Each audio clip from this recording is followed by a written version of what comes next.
quelque sorte, petite méditation, petite réflexion dans le prolongement de cette fête de Pentecôte. Alors, je pense que les enfants pourront à peu près comprendre ce que je vais dire aussi quand même. Vous pouvez rester un peu attentifs. Mais je vais m'adresser un peu plus aux adultes. Est-ce que vous connaissez le Gorafi? Qui connaît le Gorafi? Ça ne m'étonne pas, alors ceux qui lèvent les mains, ça ne m'étonne pas. En fait, le Gorafi, c'est un site d'information parodique qui publie des fausses informations humoristiques. C'est souvent très bien fait d'ailleurs, et ce qui est amusant, c'est que, à l'heure des fake news, vous savez, il y en a énormément, eh bien, il y a plusieurs personnes qui se sont déjà fait avoir par le Gorafi. Prenons pour argent comptant, ce qui est en fait une plaisanterie, une blague, prenant sans recul pour vrai des articles du Gorafi. Et ça a même été le cas de certains responsables politiques, que je ne nommerai pas. Eh bien, il y a un de mes articles préférés du Gorafi. Il ressort à peu près chaque année à cette période. Il a le titre suivant. 83% des Français ne savent pas à quel morceau du bœuf correspond la Pentecôte.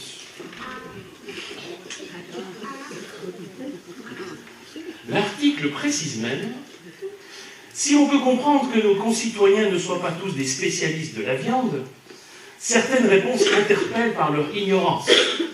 5% des sondés déclarent ainsi que la Pentecôte est une fête chrétienne, mais je ne sais plus laquelle.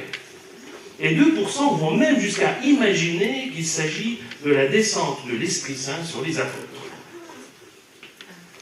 Évidemment, derrière la parodie de cet article, il y a quand même une réalité. L'inculture religieuse croissante en France, dans une société post-chrétienne dans laquelle nous vivons. Honnêtement, je ne sais pas précisément quelle part de la population française aujourd'hui serait capable de dire la signification de la fête de Pentecôte. Faites le sondage autour de vous, il n'y aura pas beaucoup de pourcentage. Et même parmi ceux qui se disent chrétiens, combien savent vraiment, comprennent vraiment les implications de l'événement de la Pentecôte? Les chiffres ici sont inventés, mais ils disent quand même quelque chose de cette réalité-là. Pentecôte, on ne sait pas trop ce que c'est. En fait, c'est plus un week-end, puisque le lundi, maintenant, il faut travailler pour Solidarité, enfin bref. Donc on s'en souvient encore moins, finalement, peut-être, de Pentecôte. Alors, vous le savez, vous le savez, si vous êtes là ce matin, vous le savez, la Pentecôte, ce n'est pas une pièce de bœuf. C'est une fête. Une fête comme l'est le dessert dans un bon repas. Et je bascule sur une autre image.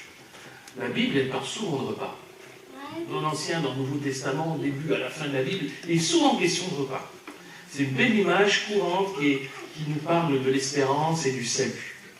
Et même, il y a l'expérience de la foi qui est comparée à l'expérience d'un repas, on pourrait même dire un repas en tête-à-tête avec Jésus. Il y a cette fameuse parole que plusieurs connaissent sans doute, qu'on trouve dans l'Apocalypse, chapitre 3, verset 20, où, dans la bouche de Jésus, il est dit « Écoute, je me tiens à la porte et je frappe. Si quelqu'un entend ma voix et ouvre la porte, j'entrerai chez lui, je mangerai avec lui et lui avec moi. » La promesse d'un repas en tête-à-tête avec Jésus, c'est la promesse de la foi. Alors, je vous propose de considérer, dans le prolongement de cette image, les principales fêtes chrétiennes comme autant d'éléments d'un menu complet. Un menu de fêtes auquel nous sommes tous invités. Alors, dans un menu, on commence avec l'entrée. L'entrée, c'est Noël. L'entrée, c'est Noël. Ben oui, c'est la naissance de Jésus. C'est la venue du Fils de Dieu sur terre. En fait, c'est là que tout commence. C'est l'entrée du grand menu de fête, le menu du salut que Dieu nous offre. Après l'entrée vient le plat principal. Alors, c'est le plat le plus consistant, le plat principal. Le plat, c'est Vendredi Saint et Pâques. Ensemble. C'est l'élément central du repas. Vendredi Saint, Pâques, la mort, la résurrection de Jésus, ça c'est l'élément central du menu. C'est le cœur de notre foi. C'est le plat de résistance. Le plat le plus important, le plus nourrissant, peut-être le principal du menu de fête, parce que c'est là que s'accomplit le salut de Dieu en Jésus-Christ, dans sa mort et sa résurrection. Ça, c'est le plat principal. Après, qu'est-ce qu'on a après? Non, avant le dessert. Voyez, on oublie tout le temps, il y a le fromage. Le fromage, c'est l'ascension. Mais vous voyez, la preuve, on l'oublie parfois dans le repas, le fromage. Mais qu'est-ce que c'est qu'un repas sans fromage? Mais non, c'est pas possible en France, un repas sans fromage. Voyons, c'est dommage quand on oublie cette étape du repas. Eh bien, c'est dommage parce qu'on oublie souvent l'ascension. Hein, bah oui, c'est un jeudi, on ne sait plus. Et l'ascension, on l'oublie souvent dans le menu de ce menu de fête. Et pourtant, il est si important. C'est tellement dommage de l'oublier. Parce que l'ascension, c'est ce qui vient couronner la victoire de Jésus sur la mort. Il est ressuscité et il va s'asseoir à la droite du Père. Il va entrer d'une certaine façon déjà dans son règne. C'est le couronnement, quelque chose qui éclate de la gloire et de la victoire de Jésus acquise dans sa résurrection. Et ça, c'est le fromage. C'est si important aussi dans un menu. Et puis, alors évidemment, qu'est-ce qui reste? Vous étiez pressés d'y arriver. Je vous comprends, gourmand que vous êtes. Il reste le dessert. Et le dessert, c'est Pentecôte. Parce que Pentecôte termine le repas en beauté. C'est le dessert qui vient conclure le menu et réjouir nos papilles spirituelles. Imaginez votre dessert préféré. C'est quoi votre dessert préféré? C'est quoi votre dessert préféré? Le flan. Le flan. Ah, c'est bon. Allez, dites-moi, c'est quoi votre dessert préféré? Paris-Brest. Paris-Brest. Plein de douceur. Moi, j'aime la glace, moi. La glace vanille. Voilà. Bonne glace vanille. Les enfants, c'est quoi votre dessert préféré? Riz au lait. Le riz au lait. Les cookies. Les cookies, oui. Les crêpes.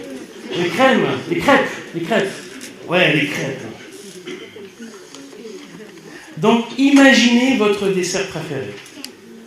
Dites-vous que c'est ce dessert-là que représente le Saint-Esprit dans votre vie. Sucré, rafraîchissant, réconfortant. C'est ça que nous apporte la présence du Saint-Esprit dans notre vie. Rafraîchissant, réconfortant, comme un dessert qui vient conclure le repas. Ça, c'est l'œuvre du Saint-Esprit dans la vie du croyant. Et puis, un petit peu plus tard, on sabrera le champagne.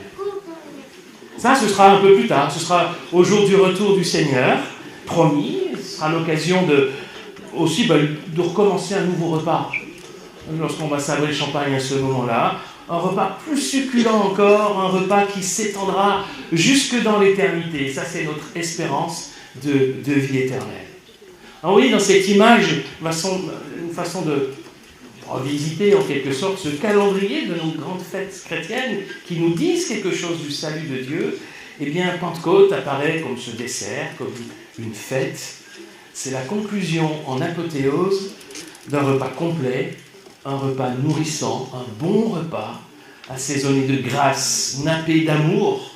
Ça, c'est le repas que nous voulons, auquel nous participons.